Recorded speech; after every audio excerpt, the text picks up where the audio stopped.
Stretching across these vast mountain ranges is a living system shaped by time, climate, and geology. Dense forests blanket the slopes, rising and falling with the terrain, forming one of the most efficient natural networks on Earth. What appears peaceful from above is, in fact, the result of constant interaction between land, air, water, and life. These mountain forests regulate temperature on a regional scale. By absorbing sunlight and releasing moisture into the atmosphere, they influence cloud formation and rainfall patterns far beyond their boundaries.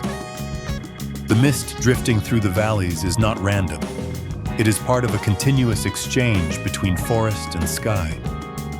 Beneath the canopy, roots bind the soil together, stabilizing steep slopes and reducing erosion.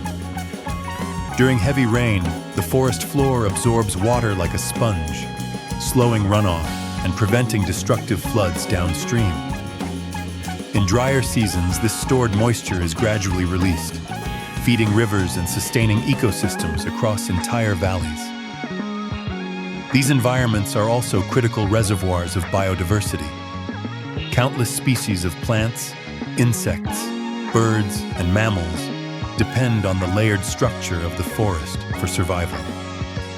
Each elevation supports different forms of life, adapted to subtle changes in temperature, light, and humidity. However, this balance is increasingly fragile. Climate shifts alter growth cycles, stress water systems, and reshape habitats faster than many species can adapt. The future of these landscapes depends not on their beauty,